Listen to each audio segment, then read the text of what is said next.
بسم الله الرحمن الرحيم الحمد لله رب العالمين الصلاة والسلام على أشرف الخلق أجمعين سيدنا محمد عليه وعلى آله وصحبه أفضل الصلاة وأتم التسليم.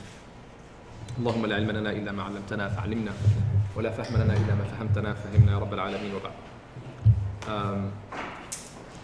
So tonight, inshallah, we should be starting the last part of the course. It's not the last time, but this will be the last part of the course, inshallah. So the course is about introduction to Islamic sciences. We started with an introduction to knowledge in general, and then we took like 2 lectures on this part of like what is knowledge and how to seek knowledge and why seeking knowledge is important. And then we talked about introduction to fiqh, Islamic law. We talked about introduction to usul al-fiqh, the principles of Islamic law. And then we talked about introduction to tazkiyah, introduction to aqidah, to Islamic theology, and then introduction to tazkiyah, the tarbiyah and the discipline of the self. And then tonight is the last part that is actually a kind of a summary of multiple different questions that go over a lot of these different topics that we discussed before. So a lot of points will be mentioned tonight should be at least familiar to you because we've touched on them before. Some of them might be new, we've never talked about them. Some of them will talk about them in more depth than we did before because they are really very important. So this lecture was designed to be a separate lecture from the course that again encompasses multiple questions that should be addressed about Islamic theology and fiqh in general. But we decided to add it to the course or to these different introductions because it summarizes what we talked about before. And it tries at least to gather the multiple perspectives that we are trying to cover all of these different ulum and all of these different disciplines about the Islamic sciences or the Islamic ulum. So that's why we call the essential questions in Islamic law and theology. Some questions people usually ask about Islam as aqidah and as the legislation that people should be practicing when they are calling themselves Muslims. So we talked before about this, about think and reflect, about the purpose of life, about the understanding of our job as created human beings. Allah subhanahu wa ta'ala brought us to life. When a Muslim asks himself these questions, like why are we here? What's the main purpose of our life in general? Why Allah subhanahu wa ta'ala created us? Why Allah subhanahu wa ta'ala brought us in this life? And what is the best way we as Muslims should be functioning and working in this life to please Allah subhanahu wa ta'ala? So that was one of the points that we discussed before. That what should we be doing in this life to please Allah subhanahu wa ta'ala? When you think yourself these kinds of essential existential questions, why Allah created me, or what is the purpose of my life, what I'm doing here, like what brought me here, or why are we here, all these different questions, they're not, we do not just ask these questions to sound intellectual people or to sound cool to talk about these things. It's actually something that would make you understand in much more depth what is your main job in this life. Understanding the job of a creator and the job of a created being, it's actually one of the main purposes of you in this life. Like you were created by a creator. So understanding the job of both is the main thing that you need to do in this life. And things that didn't actually cross your mind before, and you know by logic or you know by common sense that these things didn't have to exist. So it's actually a mark of a rational mind to ask about these things. That's why we always say that a mark of a rational mind is to question the things that didn't have to be. Things that you know, again, by logic, that they didn't have to exist. When we study aqidah, maybe we touched on this before too. So again, a lot of points will be related to things that we talked about before. When you study aqidah and we talk about the attribute of existence, and we understand the difference between the existence of God and existence of people, or existence of anything else. And you understand that the existence of God is completely different than the essence of the existence of anything else. The only necessary being in terms of its existence is the being of Allah subhanahu wa ta'ala. Necessary means it's there, it has to be there, it was always there. But the existence of the being of anything else, it is not necessary. Right? It's just possible. Possible means that it didn't have to be. And when it did happen, It happened because Allah subhanahu wa ta'ala willed it to happen. So that's why it was conditional on the will and the power of Allah subhanahu wa ta'ala. It's not a necessary being. Your being is not a necessary being. It's necessary related to the will and the power of Allah subhanahu wa ta'ala. It's not wajibul li dhatihi. It is not in essence necessary. It's actually necessary because Allah subhanahu wa ta'ala, because the Creator, He willed that your existence will actually have to be at that point of time that you were born and you were here in this life, for example. So these, when you question these things, you try to understand the first principles of things. And when we talk about Islam and we talk about theology, we need to realize that there are first principles of these things. And everything in a lot of different sciences has first principles that you have to relate things back to, which is the starting point of your series of thinking. That what's the starting point of my thoughts to come to this conclusion that I'm following this religion and I'm practicing the deen of Allah subhanahu wa ta'ala in the way that we are practicing it now. So when you talk about any other discipline, when you talk about any other science, there are first principles of that. Right? When you talk about anything, it has to come to an end in terms of the series of thoughts going backward until you come to the first principle. Okay, we started from here. Same thing, when you question the existence and you question the purpose of your life and you question your understanding of the job of a creator and created, this is your starting point to understand the murad of Allah subhanahu wa ta'ala, what Allah subhanahu wa ta'ala wants you to know. That's why logic and theology, they both teach you this. Teach you about the first principles, teach you about the self-evident truths, teach you about the axiomatic principles, and we'll touch on some of these points tonight. Teach you about building or constructing proper syllogism to prove all these different attributes of Allah subhanahu wa ta'ala that actually willed the advent of certain number of messengers and prophets, and then those prophets and messengers, they brought us certain legislation and they were supported by a kind of a proof that we call it the miracle, and then we could prove that with also another proper investigation that was actually constructed in a sort of a logical syllogism that would say this man is actually truthful and he brought this from Allah subhanahu wa ta'ala. This is the way we construct our theology and understanding of the religion. Then we also talked about why are we Muslims, and we talked about the concept of taqleed. And you realize that taqleed in fiqh is completely different than taqleed in aqidah. We highlighted taqleed in fiqh to be something very important, something very primary for the average Muslim, that for sure he needs to follow someone that would tell him how to practice religion. Because it is not the job of everybody, by just the common sense, to be an expert on this. But when it comes to his aqidah, that should be prior to his practice, he has to be convinced himself 100%. And he has to believe in Allah subhanahu wa ta'ala without having his faith conditional on anything else. His faith cannot be conditional on his family, on his society, on his culture, and on his group of people, which group he is belonging to. He's just a Muslim because he believes in Allah subhanahu wa ta'ala this way.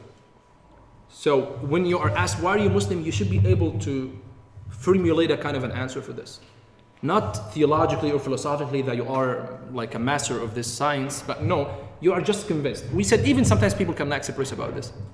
Some simple people, they cannot express about their well-grounded belief in Allah subhanahu wa ta'ala. But still the faith is very solid.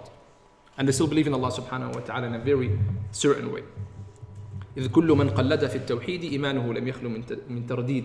We talked about this before, that you cannot just follow others in your aqidah. Because if you follow others in your aqidah, your faith will never be pure of doubt. It can be easily shaken, and it can easily bring doubt to your heart if you do not believe in Allah subhanahu wa ta'ala, just by your own self-conviction. When we talk about Islam as submission, and we usually use this word of translation, submission, to Allah subhanahu wa ta'ala. And maybe the word literally has a kind of a bad or a negative connotation to say Islam is submission, but we try all the time to explain it more. When you deliver the meaning of this word to a person who's never heard of it before, or a non-Muslim, for example, or a person who's never thought about the root word of Islam, to him submission, usually submission is not really a good word to be attributed to your identity as a person who believes in God or believes in a certain religion. But we use it and we try to understand, like, what does it mean that I submit to Allah subhanahu wa ta'ala? And yes, in Arabic it means the same thing, taslim. So part of it, Islam, aslama, istaslama, he surrendered to God, basically. He submitted to God. Submitted means he believes in his heart that Allah subhanahu wa ta'ala has the ultimate and supreme authority over things. He's the only one who deserves to will, to legislate, to give, to withhold, to grant whatever he wants, with no question, with no limitations. This is the concept of submission, but it's not an easy word for us as human beings to understand or to actually just digest in our egocentric personalities. And when we think of it more, we sometimes we get stunned because we actually submit to a lot of authorities in life. And when it comes to submitting to the authority of Allah subhanahu wa ta'ala, we find it much harder for us to submit. And if you just reflect on your daily life activities, you'll find yourself submitting to a lot of different authorities.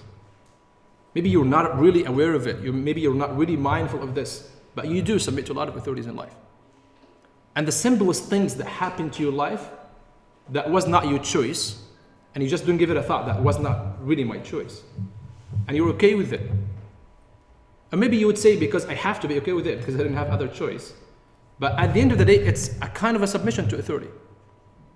When you submit to the authority of law, when you submit to the authority of sometimes social pressure, when you submit to the authority of even of simple things, when you submit to the authority of a driver of a bus or a train that you are on, or the pilot in a plane, when you submit to the authority of a doctor, when you submit to an authority of a professor in your university, all of these different things, I know some of them are just actually kind of partial manifestation of authority, but still there is a sort of authority there. And you submit to all of these things, but still, sometimes you find it very hard to obey certain thing from Allah subhanahu wa ta'ala because you're still not really clear on this, like, why should I believe in Allah subhanahu wa ta'ala or in the Prophet sallallahu alaihi wasallam in whatever he's telling me to do. And more importantly, we do not just submit to these authorities, sometimes we enslave ourselves to these authorities. People enslave themselves to a lot of things in life. To work sometimes. People enslave themselves to work. They enslave themselves to their bosses. They enslave themselves to wealth and money. They enslave themselves to their own self-desires and inclinations too. And that's the most dangerous one. That sometimes we worship our own desires. That's why it's one of the main struggles in our life, and we talked about this in the Tazkiyah. One of the main struggles is to overcome and to control your own self. And your life is actually about this. The whole life is about this. How can you control these self-inclinations and desires that Allah subhanahu wa ta'ala installed in you? And that's the test that Allah subhanahu wa ta'ala tested people with.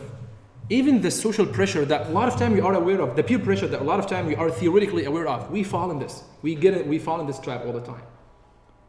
But maybe theoretically we can talk about it in the most articulate way, but we still fall in these things because subconsciously it comes to our minds. And we just enslave ourselves to all these things. When we think of the choices that we made in this life, there were not a lot of choices, right? I didn't really choose to come to Canada, right? I didn't really choose to be born at the first hand, just to come to this life. And this is actually one of the arguments of some people, like, I didn't want to be created. Why I'm here? And that's unfair that I was created. This is some of the questions that people ask, like, I didn't want to be a human being. I didn't want just to come here. But you just came here. And that wasn't the only choice that you didn't make. You didn't also choose your parents, right? You didn't also choose your culture. You didn't choose your skin color. You didn't choose your DNA. You didn't choose your race. You didn't choose your first language. All these things you didn't choose.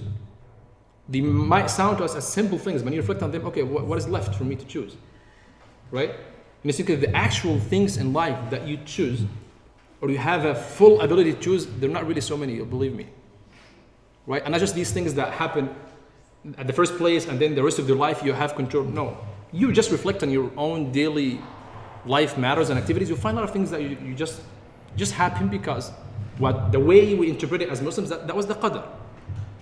Right? That's why it's one essential article of faith. وَأَن تُؤْمِنَ بِالْقَدَرِ خَيْرِهِ وَشَرِهِ. You believe in destiny, you believe in the qadr of Allah subhanahu wa ta'ala in both aspects, good or bad. That means some qadr in your eyes might be bad. right? خيره وشره. And shar means it's a bad word, bad or evil even. Evil to your eyes. It doesn't have to be, in essence, it's evil because it's from Allah subhanahu wa ta'ala. But in your eyes, it wasn't something pleasant to you. But it actually happened to you. When you submit to all of these things and you are okay with all these things, again, you might argue that I'm okay because I'm forced to be okay. Okay, but you need to understand that the one behind all of these things was Allah subhanahu wa ta'ala. So if you at least had to submit to all these things, you have to submit to Allah subhanahu wa ta'ala. And not just that, the Muslim understands it in a deeper way. That by my submission to Allah subhanahu wa ta'ala, I'm actually freeing myself from all of these different kind of metaphorical slavery that I enslaved myself to. And you understand the concept of sujood in salah, when you prostrate in your salah, that appears in a kind of a physical humiliation for a human being to just put most of his body parts on the ground. You understand that that's as a physical shape that might look as a humiliating thing to do. But when you do it to Allah subhanahu wa ta'ala, you know that this sort of slavery, it's actually a metaphorical slavery because you are the slave of Allah subhanahu wa ta'ala in a metaphorical sense. That means you are actually freeing yourself from any other kind of slavery in this life. Because you're telling Allah subhanahu wa ta'ala, I'm a slave only to you. One of the scholars, one of his beautiful statements, he said, Al-Muslimu abdul lillahi wahdah wa sayyidun li kulli shay'in ba'dah. Muslim is a slave only to Allah subhanahu wa ta'ala. But he's the master of anything else other than Allah subhanahu wa ta'ala. This is the way Muslim views his life. He is the master of everything. But when it comes to Allah, he is the servant. He's the slave of Allah subhanahu wa ta'ala. So that means when we talk about the first obligation on people when they reach the age of the legal age of puberty, the first obligation for them is that they need to think. And we talked about this. أول واجب النظر. And not just to think, to deeply think of things. Because the first thing you'll be asked about is, why did you believe in this? So when you think and you come to this conclusion that now you believe in Allah subhanahu wa ta'ala and you believe in the deen of Allah subhanahu wa ta'ala, now you can continue with the other series of arguments until you come to the practice of this religion. And we talked about this a lot of times before. Some perceptions and facts that we really need to know too. And again, these are random points that we're talking about that relates and summarize all what we talked about before. There are certain perceptions and facts that we build and construct in our minds. And this is part of the starting point that I was talking about, that you can build all of these arguments on. How do we come to know things? To perceive something, it's a process that your mind does. So there is a process your mind starts to understand, to conceptualize things around you. So one of these things, for example, is that you assert to the fact that the realities of things are true. There are realities of things. There are things to begin with, right? Life is not just a kind of an imagination that we're living.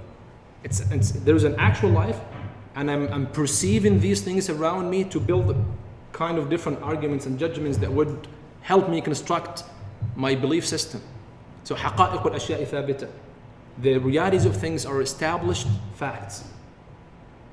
So one of these scholars of Aqidah, Imam al-Nasafi, is one of the greatest scholars of Aqidah, and he has a great famous work on Tafsir al-Nasafi. He had wrote a very short booklet on Aqidah. And it's a matan that is very concise about the main points of Aqidah. And the book of Aqidah, as we talked about Aqidah before, we'll basically talk about the divinities, and we'll talk about the prophets, and we'll talk about the unseen world. This is the normal order of the books of Aqidah. Sometimes there will be a little introduction at the beginning. The very interesting thing about this book is that the first sentence he begins his book with after Bismillah ar-Rahman ar-Rahim was this sentence. He said, Bismillah ar-Rahman ar-Rahim. And then he said, Qala ahlul haqq. He's attributing the statement to people of haqq, which means the people of right understanding. حقائق الأشياء ثابتة. He said the realities of things are established facts. Then he said وَالْعِلْمُ بِهَا مُتَحَقِّقٌ. He added another part to the statement. He said, and our knowledge of this statement is true, is an established fact too. Which was a little bit more strange because, okay, we understand that realities of things are established fact. But then you say, and your knowledge of this is an established fact too. Right? Because there are two parts. So this wall is out there, that's a fact. and my perception of seeing this wall by the sense of my eye, and then by my understanding the mind that this is a wall, and then I can express about it in a language saying this is a wall. These are two steps process. This one is an established fact, and my perception of it is an established fact too. So why did he say this? Again, sometimes we mention these points at the beginning. You think it just like it was just cool. You're just trying to get some like a nice brain teaser for readers. No, it's actually very important to begin with, because he established the main argument against the people who deny all of these facts. Because there were trends of people who deny facts in general, and we still having those people until today. And we still have a lot of different groups and sects of people. If they do not, I don't want to say they represent these old traditional sects that were denying the fact, but they're having a kind of a big reflection of their original thoughts. The people who think everything is relative, for example, they actually can be traced back to these people. So when he said this, حقائق الأشياء ثابتة, the realities of things are established facts. والعلم بها متحققا, our knowledge, our understanding of the established facts is an established fact itself. Then he said خلافا للسفسطائية. Then he said, I'm stating this to establish something against the argument of the sophistry, to contrary to the sophistries. This is exactly what he said. And then the scholars who explain his book, they dig deeper into the different groups of those people who use sophistry, or actually are like practicing this concept of sophistry. And then they said there are three different sects, or three different groups that come under the sophistry. And understanding the way these three groups work and think is so important, because you will, after you get to know them, you yourself relate to a lot of different manifestations and new representations of these groups nowadays. So some of them are the people we call them in Arabic al-inadiyya, the deniers, the people who deny facts.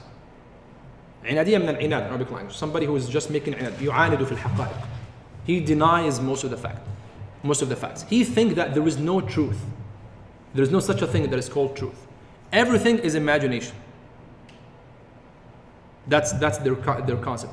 But part of it is the people are phenomenalism. That's also part of the or one representation of the inadiyya, or the deniers.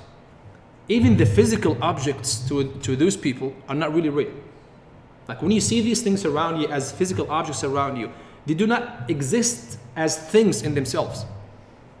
They just exist as a phenomena that we just perceive in our minds. And it does make difference. If you just think, did it really make difference? Yeah, it does make difference. It really makes a big difference. Because this wall doesn't exist because in my mind it exists. It actually exists regardless of my perception of it. And it does make difference. I will see an example of the manifestation of this. So this one part of them, the inadiyya. The people are the indiyya, the people are subjective in their arguments, subjective in their understanding. That everything is just bound by our own belief. Whatever I believe is the truth. The relativists, they're actually part of this group, the relativism. The concept of that, like the points of view that have no absolute like truth or meaning. It just, whatever I think is the truth. So if I think this is a wall, that's true. And if you think this is like a roof, that's true too. And we both will be right. Because things are the way we think, not the way they are. You get this point? That's why they call it عندية. عندية in Arabic language من عند. They said الحقائق عند اعتقادات أصحابها. It's there in your mind. So we both can see one thing completely different, and we both are right because it's relative. And again, maybe the example sounds silly, but it's so actually dangerous when you apply this to universal concepts. Because it completely changes the way you think of this life. And when you talk about the morality of things, when you are subjective and relative about these things, it's so scary. When you think of morals, when you think why Islam makes things good and bad to abide by or to follow. And then the third, which is actually the worst, the people are skeptic about everything. And we call them al-la-adriya, the people who say we don't know. You ask him about anything, he said, we don't know. He's skeptic about everything. Everything to him, maybe it exists and maybe it doesn't. So he just that's generally doesn't believe in any truth. And he doesn't just deny. If he denies the truth, that I don't say that's okay, it's not okay, but that could be a point that you can discuss. This person, he doesn't know. He doesn't have a firm understanding of anything. Everything to him is just, I don't know. So when those people are practicing sophistry in this way, somebody who denies any fact, somebody who thinks every fact is relative, somebody who thinks that he doesn't know about anything. It doesn't, I mean, it's not, he doesn't know out of ignorance, he doesn't know because he said there is no such a thing. So I don't know because it might be and it might not be. So La Adriya doesn't mean that he's ignorant and he just doesn't know about it. No, he knows about it, but he thinks that there is no absolute truth to this because the possibility of it being existent or being non-existent are 50-50. This is the meaning of La Adriya. The people are skeptic, and maybe the people are agnostic are actually also like they can be traced back to this group or to this skeptic people. So if somebody, this is the way he thinks, how can you argue with him?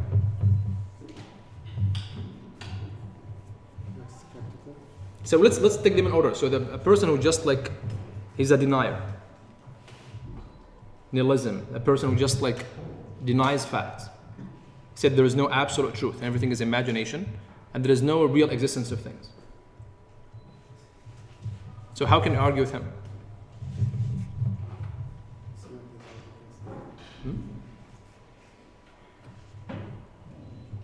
Hit him. What? Yeah, hit him or smack his head. This, why? The argument is, if you don't, I never hit you, right? You didn't feel anything. It's all in your mind. But do you think that you hit him? Pardon? Do you think that you hit him? No, I actually hit him. Okay. But I'm not telling you that according to his logic, nothing happened. Nothing happened. Okay. Can you argue with him in a non-physical way?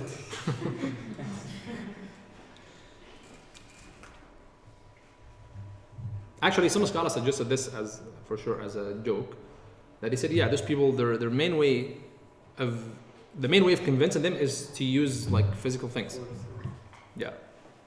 So yeah, they suggested like you slap him on the face, and then if he asks you, said like, who knows? I didn't do this, right? Yeah. So they said he whether actually agrees and submit to whatever you did, or you just keep slapping him until he just like agrees with you that something really happened, right? And that's true. Regardless of nobody should do that, but regardless of the way you do it, really that's the closest and the shortcut way of actually convincing these people, right? Because if you go on with him a lot of different thoughts, you're not going to come to a real conclusion. But again, is there any logical way that you can convince him with?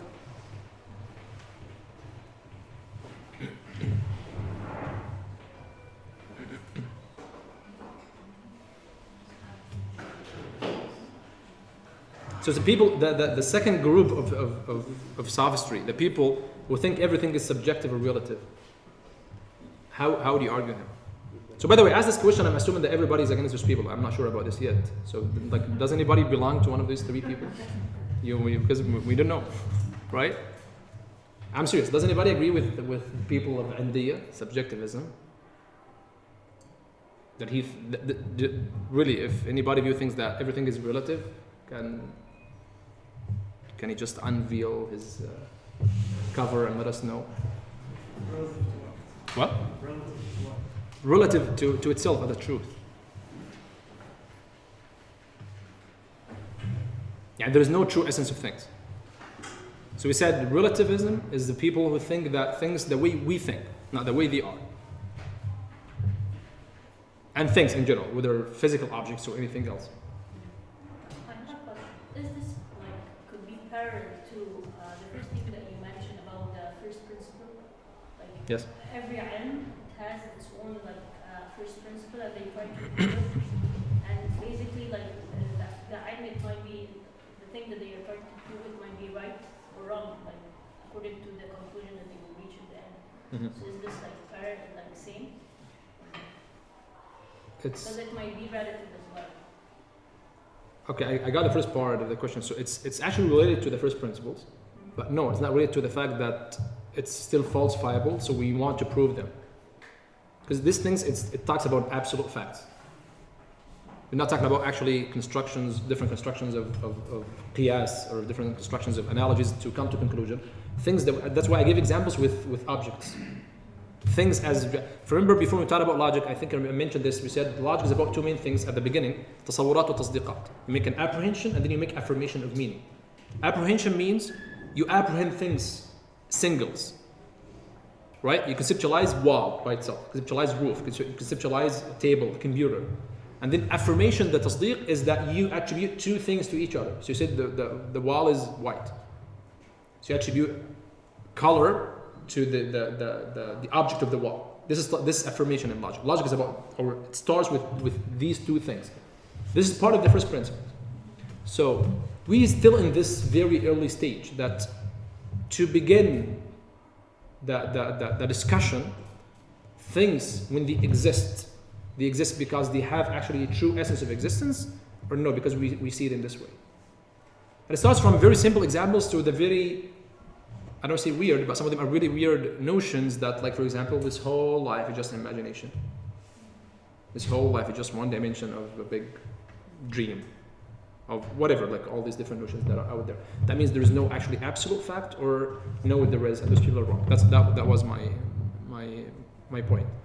So again, anybody has any certain reflections on subjectivism or on relativism? Yes. Well, for subjectivism, is it an absolute fact that everything's subjective? Okay. Yeah. So if they say that yes, like it's an absolute fact that all facts are subjective, then they're contradicting themselves because they're saying it's an absolute fact. And if they You're talking about the response to the. Yeah. Oh, okay. Okay. Yeah.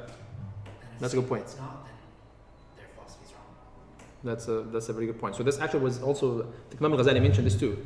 He said, so sometimes when they talk about a false argument or a false notion or idea, they would try to offer some shortcuts of answers, and then they would talk about it in very depth, as the example of just being physical with those people until they submit to the truth.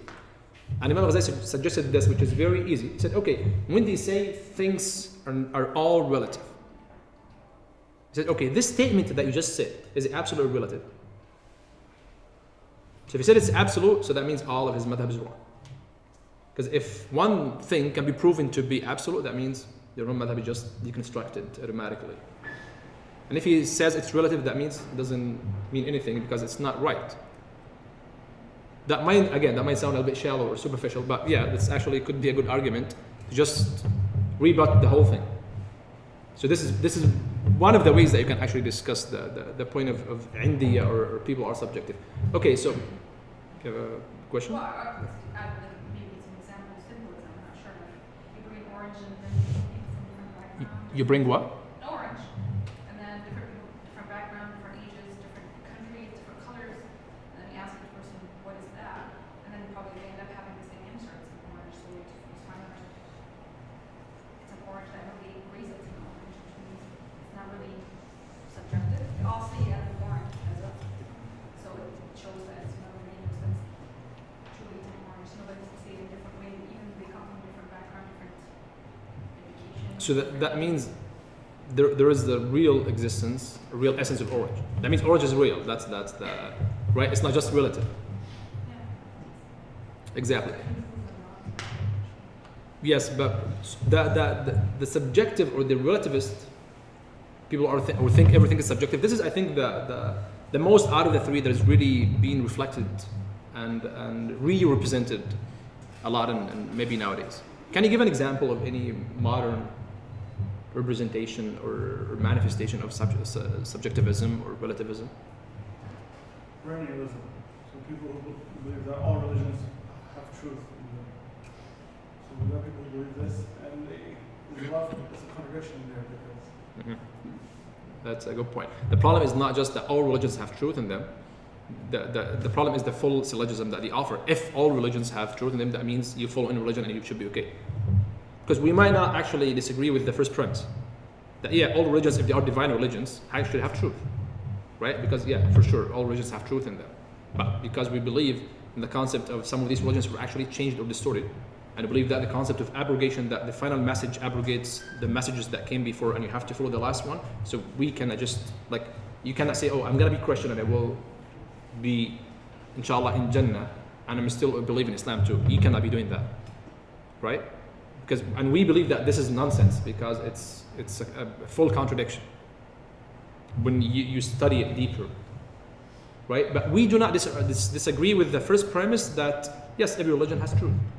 You can actually make a man-made legislation and it will have some truth in it, right? But we don't believe in it, but it will have some truth in it. But it's, I'm just like explaining more what you said, is that the full analogy is that, okay, if all religions have truth and they're all divine religions, so let people be and everybody should be fine. And yeah, and this actually notion is getting much more popular. It's been there for a long time, but every now and then it comes up again. And just makes people very loose and relative, that you just let people be and let people follow whatever they want, and inshallah they should be okay, right? So that's actually a good example of relativism. Any other examples? I think the other one is morals. Like, what is considered acceptable normal today Mm-hmm. is very different to different groups. Yeah. And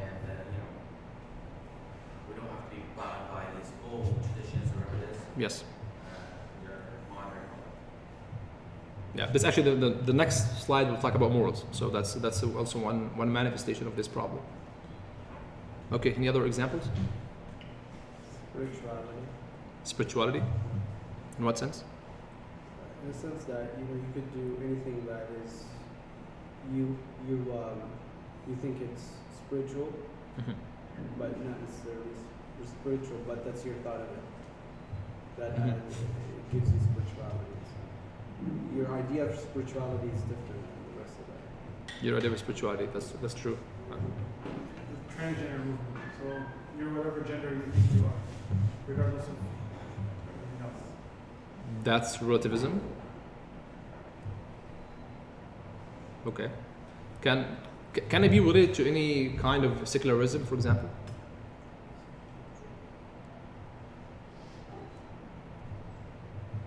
When we say the secular mind,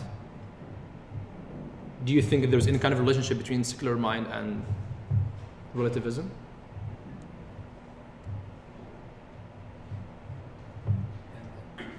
If you don't believe in God, then there's no absolute authority. So there's no like specific standard to tell things are right or wrong. So Yeah, who doesn't believe in God? like, No, secular people, they believe in God. but they believe that God doesn't determine morality. Okay. So then everything, they don't have absolute standard. So there is a relationship between some secular ideas and relativism, right? Okay. Can it be used in politics too?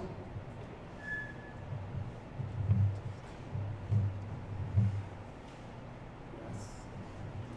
How can politicians play with this part and just make up a nice discourse of some religious flavor and same time some certain political agenda?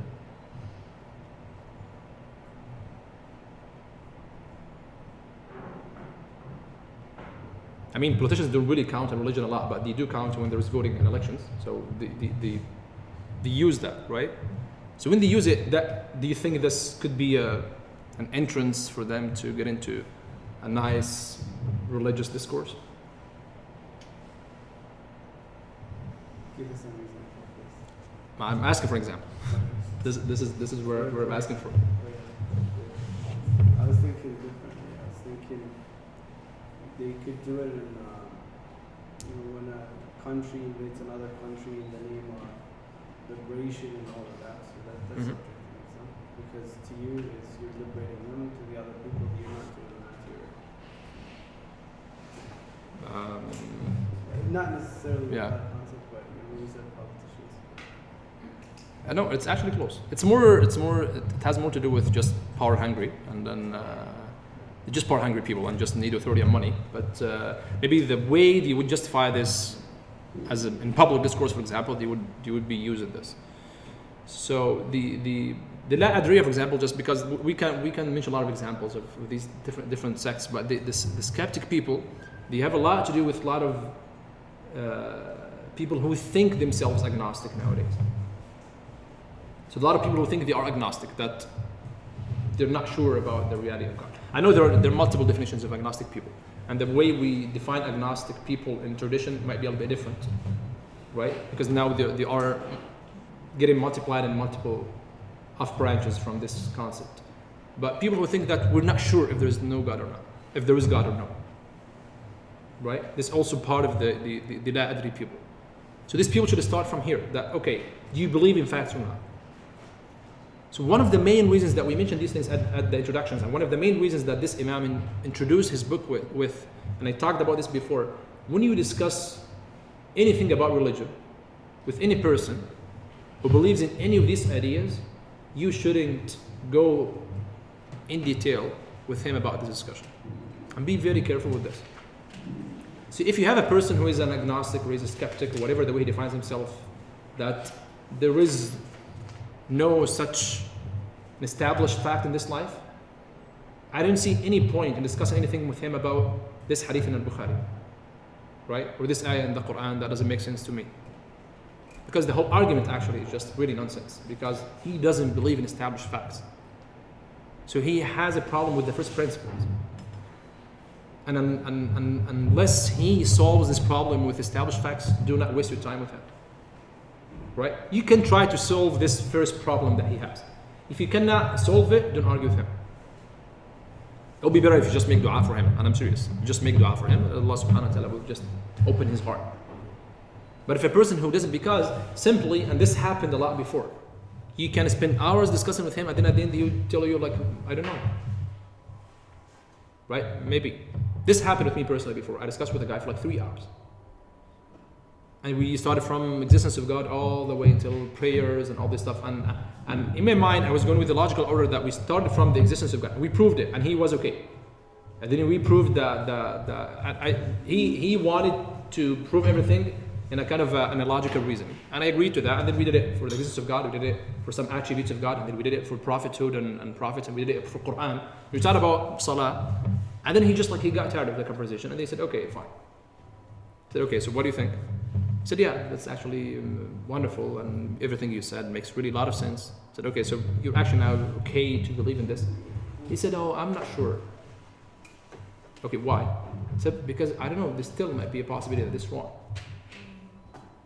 Just for the sake of the mere possibility that this could be wrong, not because he has any other counter argument. He just thinks it might be a possibility. I said, like, okay, how did you get this possibility? He said, I don't know. And that's it. So you really regret the 3 hours, right? Like you said, like I could have done a lot of good things in these 3 hours, right? Why? Because, okay, and I told him, you know what? You should have just told me from the beginning that you're just one of those people, that you don't believe in things in general. Like, how can I start a conversation with you? If I'm the most knowledgeable and articulate person in the world, and I can build the most beautiful arguments to you, you can just simply just debunk my argument saying, oh, I don't know, there is a possibility that you're wrong. And who would argue that? Right? I'm like, there is no logic that would defeat this. So whether he changes his concept of perceiving things from the beginning, or you do not argue with him.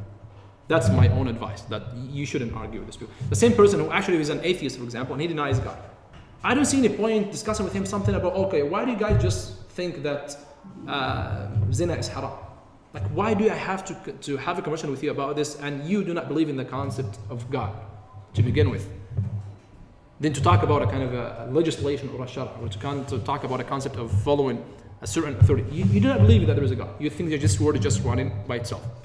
So there's no point of talking about why do you have to pray 5 times a day, or why do you have to fast. There is really no point talking about these things. In general, I know sometimes maybe you should for another spiritual reason, for example. If you think it might be influenced by a spiritual lesson out of prayers, out of fasting, for sure you should do that.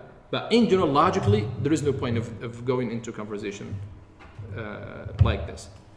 And then this would be also reflected in the problem of good and evil. The inherent good and evil. Things are good and why things are good and evil. Why things are good and bad. And does only reason decide on these things, or the revelation, or both of them decide on these things?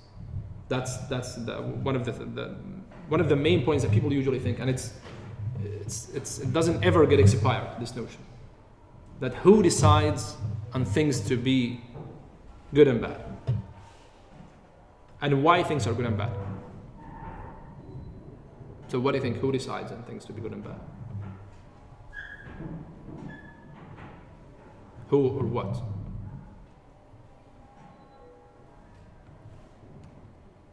When telling the truth, is it good or bad?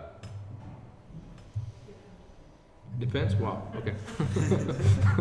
Didn't expect that at the beginning, but okay. Well, you're opinion on what somebody's wearing or their food is good. So. No. Oh, okay. No. The concept of the truth itself, the concept of telling the truth, being a truthful person, or like the attribute of truthfulness, sidq, is it good or bad? I expected to have some agnostics here, but not that many. So sidq is good. Don't worry, sidq is good, right? So sidq in general is a good thing, and kadhib, lying, is a bad thing, right? Let's agree that sidq is good and lying is bad in general. Okay. So what decided on this? What made sidq good and what made kadhib bad? Is it because just we agreed on this, or there is another authority that decided on that? Yeah, I'd say it's the revelation. Is it what? The revelation from Allah that it's bad. Only the revelation. So it was only initiated by revelation. Yeah, because you can argue that if I lie to get something for myself, that's good for me, right? So that's good for me. But since Allah said it's wrong, then it's lying is wrong. Blanket. Okay. There's also a reason argument, like in our human nature, there are things that allow us to live properly with each other and being truthful with one another. So over time, our culture, our custom is to become truthful to each other. So even people who are not religious, they might have this character. Okay. So based on the two answers, sidq and kadhib, or telling the truth or lying, are they subjective things or just like absolute morals? Subjective? Okay, forget about sidq and kadhib. Knowledge and ignorance. Knowledge is good. Ignorance is bad. Right? Ignorance is a bliss for sure, but in general, ignorance is bad. Right? So, what made knowledge good and ignorance bad? Is it revelation or just like rational reasoning? I think rational and human experience. Right?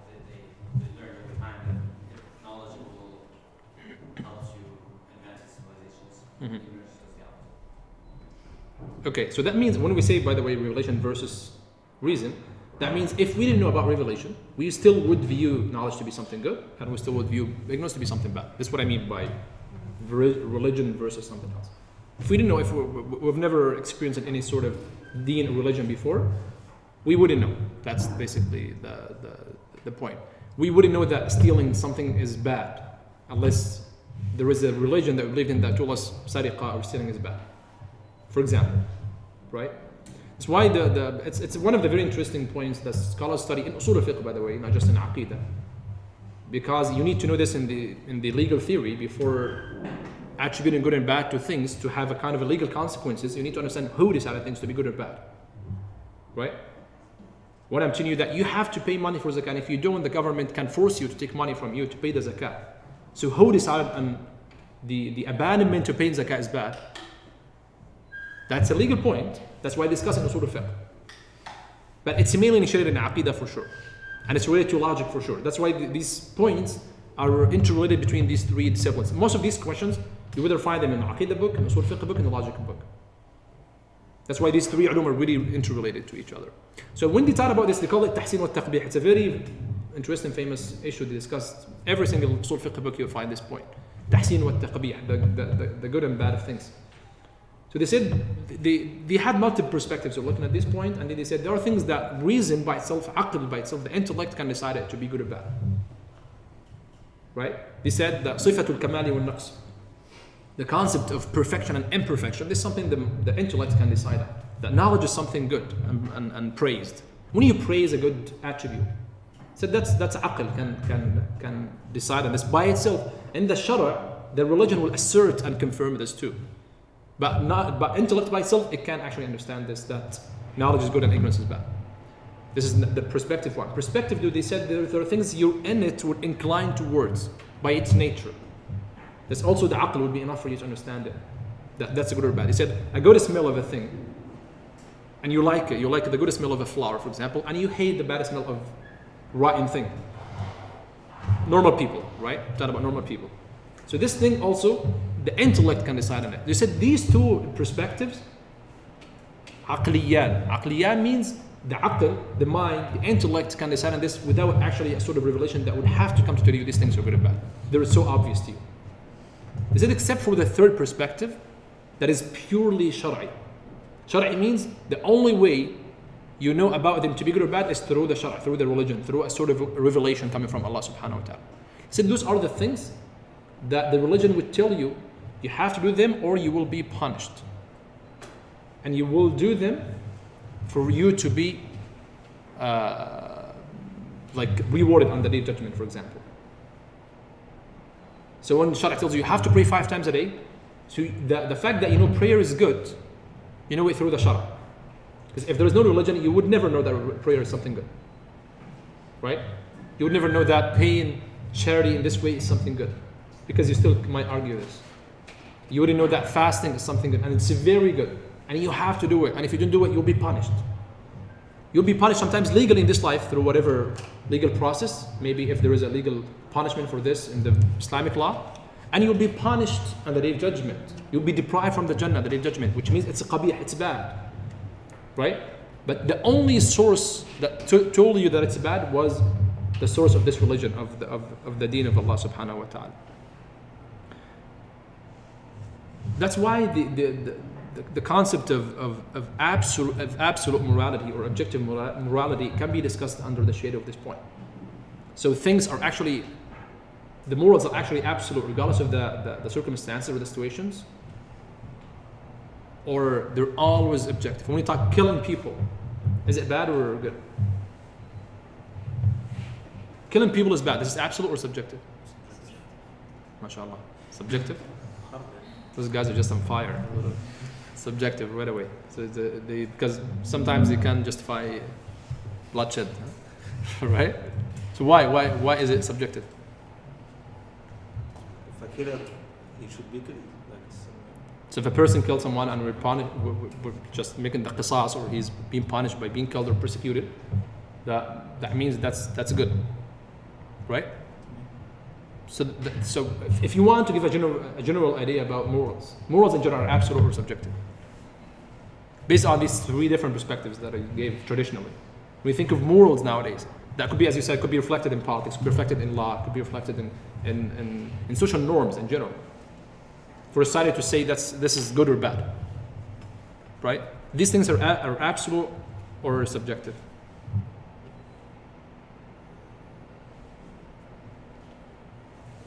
And the nice thing about it too, it can be reflected in fiqh, right? When we talk about clothing, for example, and we say it's not good for a man to wear this, right? It's immoral sometimes for a man to wear that, and it's immoral for a woman to wear that. Sometimes these things are because there is an ayah or hadith that says that, for example, so it's clear. Sometimes no. It's actually the urf, we talked about urf before, right? The customs of people, they just decided that these things are bad, right? These things can be reflected in a lot of different actually fiqh questions that people face. The way people grow their hair, for example, right? Some people have problems with the way they grow their hair, without just pointing out and mentioning names, right? And they will get in trouble with the ammos and uncles in the masjid. So, because no, you shouldn't be doing that. Why? Is it haram? No, but it's ayb. Okay, why is it ayb? Right? This very, very detailed, like actually scenario, but I mean, again, you read it back, you started from talking about the morals, and you think morals are actually like things are absolute or subjective. So generally you would say, you know what, a lot of them are actually subjective. Because if the third part, the shar'i part, so again, the scholar said there are 3 aqli and 1 shar'i. Aqli means the aql decides on this, the intellect, the minds decide on this. And the shar'i, only revelation decides on this. If there was no revelation, you would never know that this thing is bad. If there was no revelation, you would never know that wearing gold is haram, is bad for men. Right? Anything that has gold is haram for men in general. So why? Because shara says that. It's a qabi, it became bad. But not because it was inherently bad, right? But because actually the shara made it bad. That's this part of this concept. That's why sometimes there is nothing that would define objective morals except the Shara. Because who can, or what can decide on an objective moral? Biology cannot decide on an objective moral, for example. Even society cannot also decide on this because it changes. The examples I gave of clothing and hair, that changes. What is actually aib or inappropriate now might be appropriate in the future. And as long as we're away from the strict circle of yes or no, halal and haram, there is a room actually for changing these traditions and changing these customs of people. This also is reflected in the problem of good and evil when people say, like, why do we suffer in this life? Right? Why do people suffer in this life? Why all these problems in this life? People have been afflicted with natural disasters, with wars, with whatever affliction or tribulation Allah subhanahu wa ta'ala afflicted them with. And people would say, okay, Allah is the most merciful, so why all this is happening? Right? We know a lot of people ask these questions. And we know people that they are thinking seriously to quit the concept of religion, or to leave Islam, or to leave believing in God in general, to become deniers of God in general, because this problem. If God is there, why all those people are suffering? Right? Why this like so and so massacre or natural phenomena happened in that part of the world and all these people are suffering? Why a baby was like 5-6 months, he's been in all these bad conditions and he didn't do anything bad? Say, okay, I would understand if I'm an adult and I'm being afflicted, maybe I did something wrong and I'm being punished. But if someone was just born and he's suffering from pain, right? And that was, they gave this example as part of the tahsin wa taqbih. They said a kid, a very little kid, and Allah subhanahu wa ta'ala afflicted him with cancer. Like, why? What did he do to be actually tribulated by this very, very bad disease, for example? And then when they put this against the attribute of mercy of Allah subhanahu wa ta'ala, they think, you know what? It's unfair. Right? And we all say life is unfair. And if it's unfair, I'm not for it. I don't believe in God anymore. Okay, yes, Allah subhanahu wa ta'ala is the most merciful, but this is not the only name or attribute of Allah. Allah has multiple names and attributes. And to understand what does it mean that Allah is your creator, you need to understand all of these attributes together. You cannot just like cut and paste and put the only name and sifah of Allah subhanahu wa ta'ala as the attribute. No, Allah subhanahu wa ta'ala is the wise. He's the most knowledgeable. Right? He's the most high. All these different names, they have a lot of different meanings to it that you should put all of them together. And yes, he's the most merciful, but he punishes people. Right? One of his names is Al-Muntaqim, one of his names is Al-Jabbar. Like there are multiple names of Allah. Yes, he said, Inna rahmati sabaqat ghadabi, but that means there is ghadab too. He said, my mercy has actually overseeded my wrath, or suppressed my wrath. But that means he gets this concept of wrath, that he is not pleased with people. Right? And he understands, like, what does it mean that he's a God and I'm a created being? Like, does he have to do something for me? And that was one of the aqidah points too. Does Allah subhanahu wa ta'ala have to do things that are to our favor? What do you think? Does he have to do whatever best for us? فعل الصلاح, they call it مسألة فعل الصلاح. Does he have to do what is best for people? What? Not necessarily, exactly. He said no, simply because he's God. If he's God, he doesn't have to do anything. Some Muslims said no, he has to. If there are two things and one of them is actually better for you, he has to pick that. And that was, he didn't say in that superficial way, because people wrong those sects sometimes, but yeah, that was wrong. The scholar said that's isa'atu adab. These people being impolite with Allah. مَنْ يَقُلْ فِعْلُ الصَّلَاحِ وَجَبَ عَلَى الْإِلَهِ قَدْ أَسَاءَ الْأَدَبَ. So whoever says that about Allah ta'ala, قَدْ أَسَاءَ الْأَدَبَ. He's impolite, the way he thought about him. Because they said you cannot just say يَجِبُ, because the problem with him was the expression. Because these people were, that was the Mu'tazila group, by the way. So these people they were not really extreme, but they said the expression they used was bad. They said يَجِبُ عَلَى Allah. Allah has to. They said you cannot say has to about Allah. That's isa'atu adab. That's actually you're being impolite with Allah subhanahu wa ta'ala. And this other Imam said وَقَوْلُهُمْ إِنَّ الصَّلَاحَ وَاجِبٌ عَلَيْهِ زُورٌ. When they said that salah, doing what is better for people, is wajib on him, that's zur, that's false, that's wrong. مَا عَلَيْهِ وَاجِبٌ. There's nothing wajib on Allah. Allah subhanahu wa ta'ala doesn't have to do anything. When you put all the attributes of Allah subhanahu wa ta'ala together again, you understand that Sometimes you might understand the wisdom of some things and sometimes you can't. And the most beautiful example about this in the Quran is the story of Musa and Khidr alayhi salam. Right? The multiple perspectives of things. When he killed that boy, for example. Why did he kill a boy that he didn't do anything? That's exactly the point we're talking about. قتلت نفسا زكية بغير نفس فقد جئت شيئا نكرا. And he didn't answer him. And he's a prophet of Allah subhanahu wa ta'ala. Prophet of Allah, he is in the highest level of iman. But he still didn't get it. That's why Allah subhanahu wa ta'ala told him, like, you need to know, you need to seek knowledge, understand these things. Knowledge will actually unveil these layers of ignorance about Allah subhanahu wa ta'ala. So he taught him all these things. And the story when they were in the ship, and then when he killed that boy, and then when he rebuilt that wall for these people. So Sayyidina Musa was talking about as any rational human being would react to these things. But he told him, like, that Allah subhanahu wa ta'ala has given me knowledge that you don't have. And he didn't know why I'm doing this. And when he explained to him, and you read the ayat in Surah Al-Kahf, you would 100% agree with Al-Khidr. Right? Because he said, yeah, you know what? Okay. Why? Because now you know. It's as simple as this. If Allah makes you know, you would understand, yeah, you know what? That actually makes sense. If Allah subhanahu wa ta'ala, like as he said, like took this cover from your eyes and he made you see the future, and you would see this boy when he gets old and he's going to do that. Okay, you said, okay, now it makes some sense. And again, that has nothing to do with people being forced to do these things, because that's the knowledge of Allah. It's not that Allah is forcing people. So the common question is that if Allah knows what is going to happen in the future, does it mean that we are forced to do these things? No. Knowledge doesn't force you.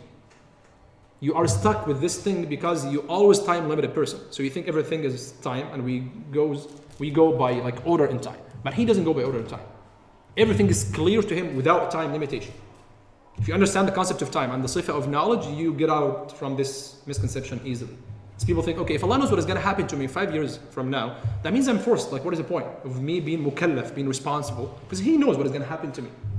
No, he knows doesn't mean that you are absolutely forced. Right?